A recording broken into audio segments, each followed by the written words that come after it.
Good morning, class. So, today we are going to start a new chapter, lesson number 13, India, Earth surface, climate, vegetation, and wildlife. In this lesson, we are going to see about the Earth surface of our country, how much land area Earth has, and in that, how much part is covered by the forest. We are going to see in this chapter.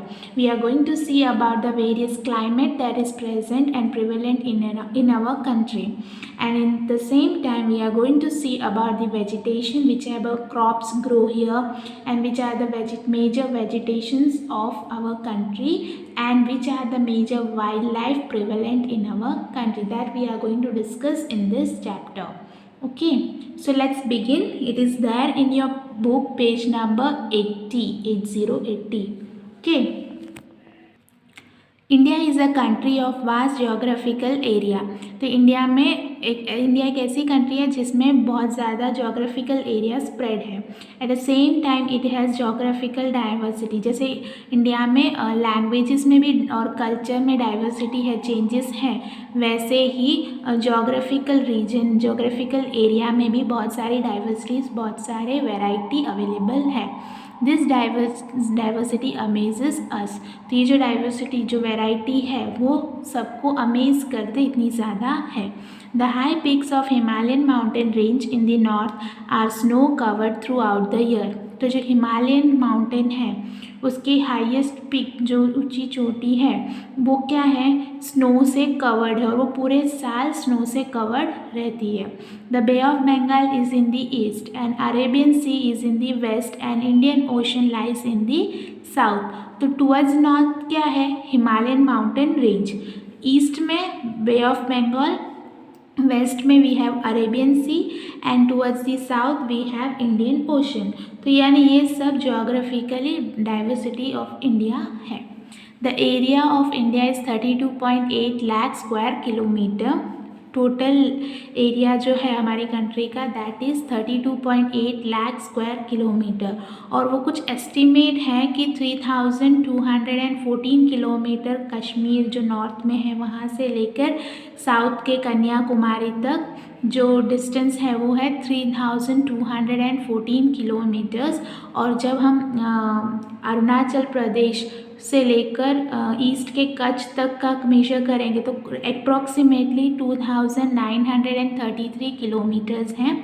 So different land forms हैं, जैसे कि सी coast हो, यानी समुद्र का किनारा हो, high mountain ranges हो, रिवर प्लेन्स हो, प्लेटूज हो, आइलैंड्स हो, ये सब away from the shore are seen here.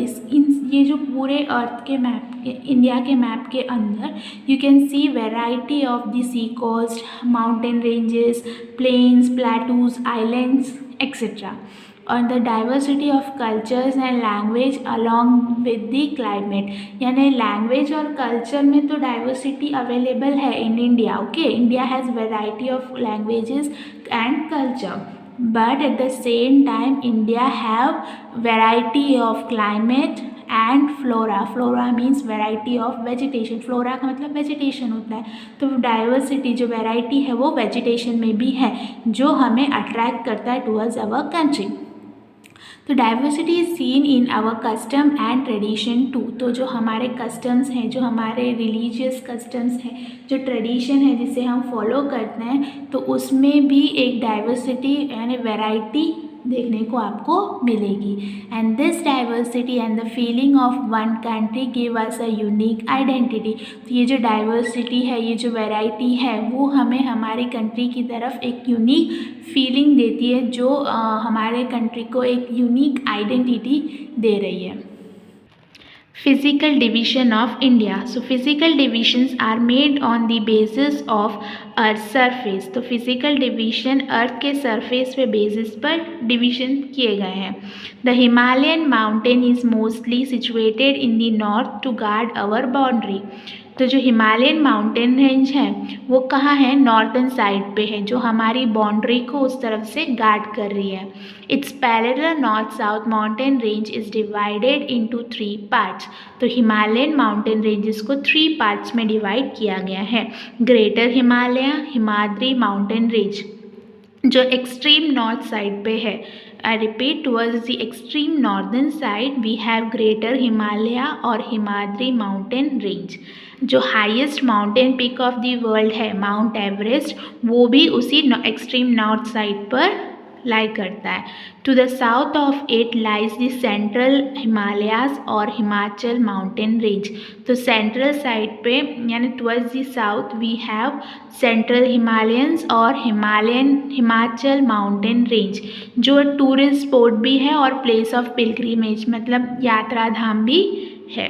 To the south of it lies mountain range known as Shivalik और outer Himalayas.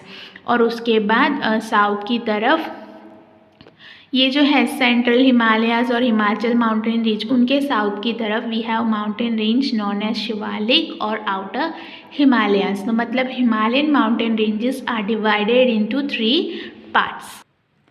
To the south of Himalaya lies Ganga, Satluj, Yamuna, Brahmaputra and vast fertile plains made up of alluvial deposited by the rivers and their tributaries। तो जो south side है हिमालय के, वहाँ पे गंगा, सतलुज, यमुना, ब्रह्मपुत्र और जो भी फर्टाइल प्लेन्स हैं जहाँ पे कौन सी सॉइल्स है, एलिवियल सॉइल्स। और एलिवियल सॉइल्स कैसे फॉर्म होती हैं, जब रिवर में पानी बह रहा है तो उसमें से जो भी फर्टाइल दीज और जो भी डिपॉजिट होता है बैंक पर मतलब नदी किनारे पे, उस डिपॉजिट में से फॉर्म होता है एलिवियल सॉइल जो ये फ्लोइंग रिवर लेकर आती है। The flat plains made up of by the rivers are very fertile. तो ऐसे रिवर से डिपॉजिट से जो प्लेन्स जो एरियाज फॉर्म होते हैं, जो सॉइल फॉर्म हो रही है वो बहुत ज़्यादा फर्टाइल है। फर्टाइल होना मतलब उसमें खाद ज़्यादा होता है और वो अच्छे से ग्रो करती है।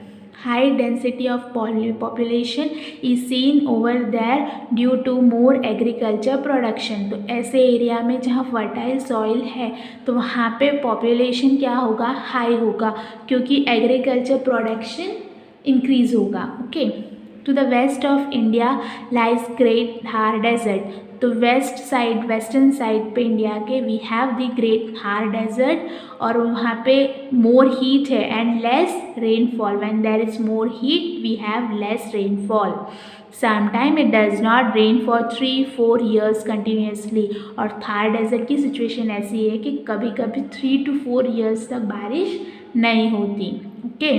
Very less vegetation is seen in this area. अब रेनफॉल नहीं होगा, हीट ज़्यादा होगा तो वेजिटेशन क्या होगा, लेस होगा। To south of northern plains, वहाँ पे इन्वर्टेड ट्रायंगुलर प्लेटू है साउथ में। लैंड सरफेस जो ऐसी एरियाज़ की होती है वो अनइवन होती है, कुछ पार्ट्स हाई होते हैं, कुछ पार्ट लोअर होते हैं, लेस हाइट के होते हैं। There are many mountain ranges and hilly regions in this area.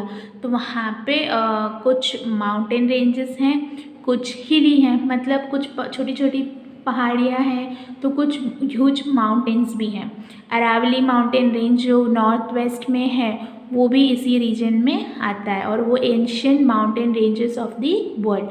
Aravalli mountain range is one of the most ancient mountain range of the world. फिर विंध्या, सापुतारा माउंटेन रेंज ये सब साउथ ईस्ट में आता है। नर्मदा तापी रिवर जो है वो इस ईस्ट वेस्ट में फ्लो करती है और वो अरेबियन सी में जाके मिल जाती है, जो विंध्या सापुतारा माउंटेन रेंज से होते हुए अरेबियन सी में मिलती है। Western Ghat is situated to the east of southern plateau और western Ghat is to the west side of the southern plateau. एक ईस्ट में है ईस्टर्न घाट और वेस्ट में western Ghat to southern plateau. तो वेस्टर्न घाट एक रो में है जहाँ पे ईस्टर्न घाट्स क्या है, एक रो में नहीं है, कुछ माउंटेन्स हैं उसमें से वैलीज पास हो रही है, उसके बाद दूसरा माउंटेन ऐसा इंटरमीडिएट है। Since these plateaus are made of volcanoes, minerals have been found in ample quantity। ये जो प्लेटूज हैं वो वॉल्केनोज से बनते हैं, वॉल्केनो इरप्शन के बाद फॉर्म होते हैं। तो लावा सॉइल वहाँ होती है, ब्लैक सॉइल होती है, तो black soils are good with minerals.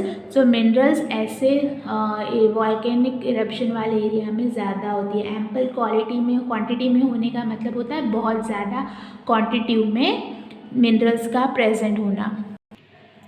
Eastern coastal plain is located to the east and western coastal plain is located to the west of southern plateau. हमने देखा था साउदर्न प्लेटो के ईस्ट में ईस्टर्न घाट और west में वेस्टर्न घाट है, वैसे ही southern प्लेटो के ईस्ट में ईस्टर्न कोस्टल प्लेन और वेस्ट में वेस्टर्न कोस्टल प्लेन प्रेजेंट है। तो जो वेस्टर्न कोस्टल प्लेन है वो नैरो है, थोड़ी सिकुड़ी है compare to eastern coastal plane.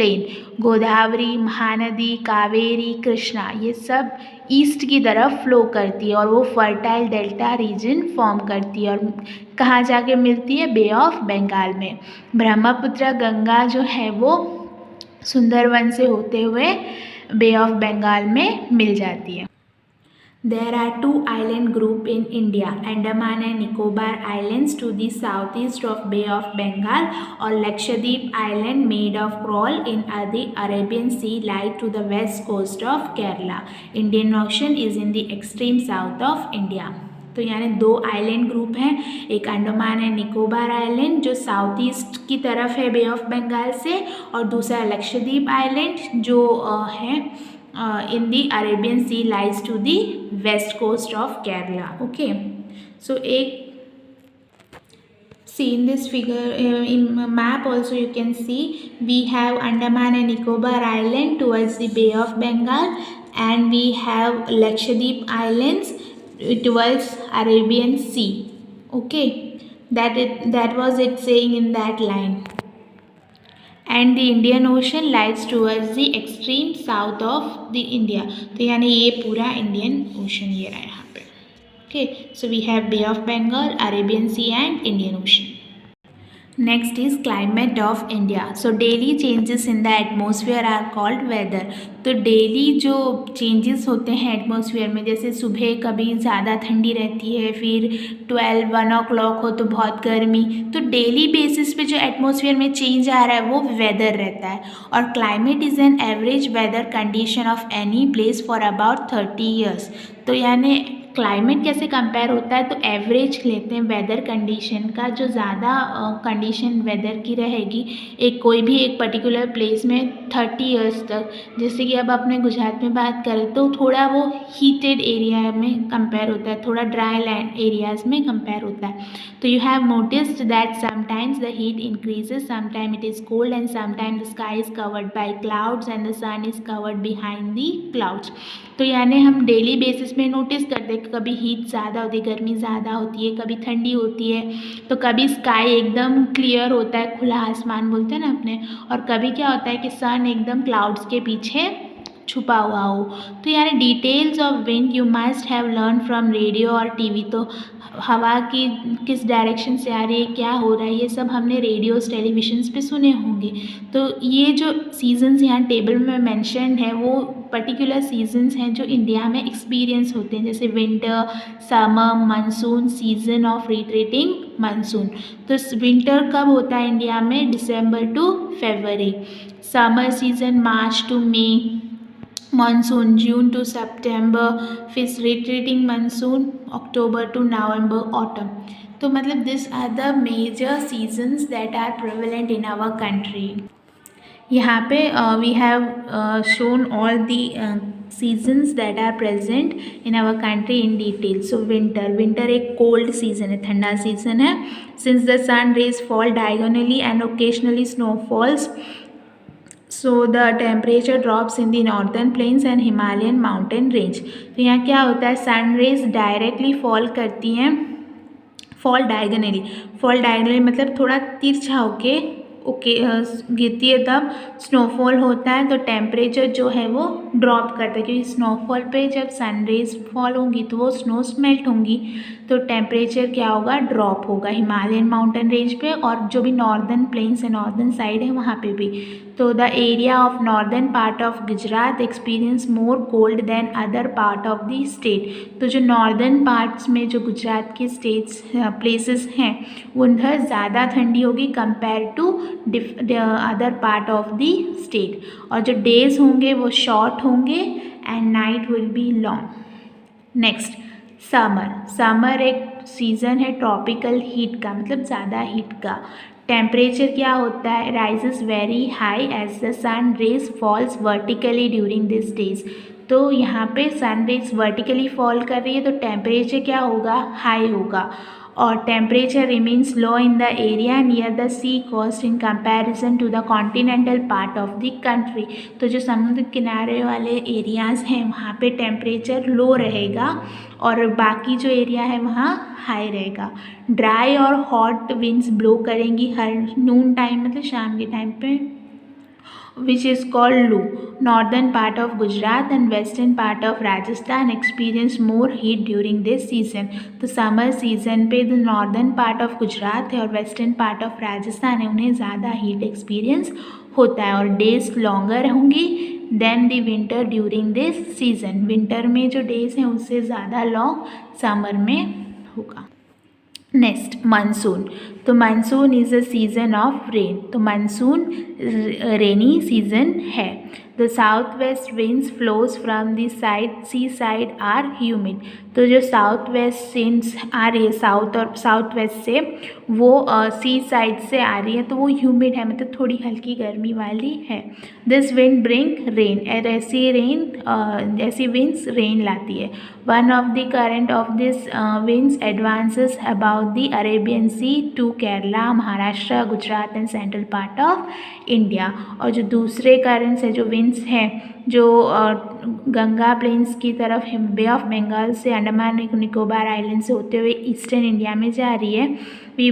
when both the winds current advances they meet with each other and bring rain to western Uttar Pradesh, Haryana, Punjab and eastern Rajasthan. तो ये जो दोनों विंड्स हैं वो मिलकर इन स्टेट्स में रेन लाती है। With the advent of rain the peasants are activated to do agriculture work। तो जो फार्मर्स हैं वो एग्रीकल्चर वर्क करने के लिए एक्टिव हो जाते हैं। When the winds are abstract by mountain they give more rain। तो जो विंड्स माउंटेन्स के साथ abstract होते हैं तो वो ज़्यादा बारिश देते हैं। The rainfall in Gujarat starts from second और थर्ड वीक ऑफ जून।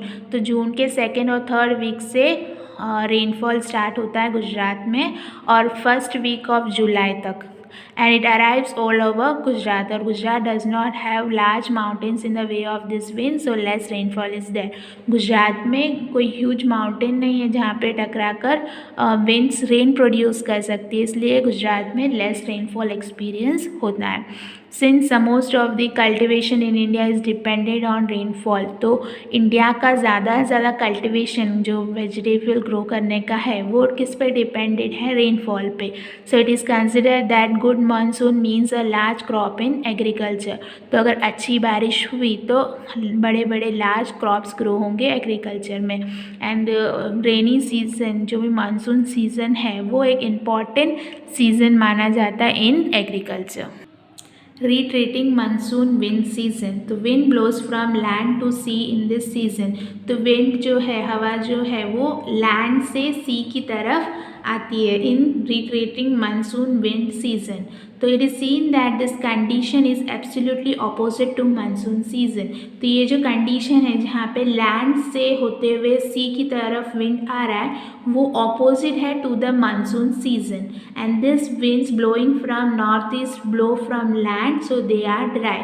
तो ये जो विंड है नॉर्थ ईस्ट से ब्लो कर रही है जो लैंड से आती है टुवर्ड्स द सी, सो ये क्या है, dry wind. Hence they do not give rain. तो ऐसी ड्राई विंड रेन नहीं देती। Sky is clear without clouds in this days. और ऐसे दिनों में स्काई एकदम क्लियर होता है बिना किसी क्लाउड्स के। और टेम्परेचर इंक्रीज होता है ग्रेजुअली, मतलब धीरे धीरे, जो ह्यूमन हेल्थ पे बुरा असर डालता है, एडवर्सली अफेक्ट करता है। और टेम्परेचर क्या होता है, डिक्रीज होने लगता है as October ends and semi cold is experienced in the early morning of November. नवंबर के सुबह सुबह हल्की ठंडी एक्सपीरियंस होती है। Since this winds pass over the bay of Bengal, ये ह्यूमिड है और वो तमिलनाडु में रेन प्रोवाइड करता है और आंध्र प्रदेश में जो ईस्टर्न साइड पे है ऑफ आवर कंट्री। और जो डिस्ट्रिक्ट डिफरेंस है इस सीज़न का, ये एक्सपीरियंस होता है in the climate of India. Distinct difference of season is experienced in the climate of India. Due to this peculiarities generally it is called monsoon climate. यानी अलग अलग पार्ट में इस टाइम पे अलग एक्सपीरियंस, अलग क्लाइमेट एक्सपीरियंस होता है, इसलिए इसको इसकी जो ये खासियत है इससे इसको मानसून क्लाइमेट भी बोला जाता है। So we have seen about the 4 major climates present in our country. In the next video we are going to see about the vegetation and different type of forests that are prevalent in our country. So for this week, that's it. Read the lesson, and if you have any doubt you can ask me. Thank you for listening.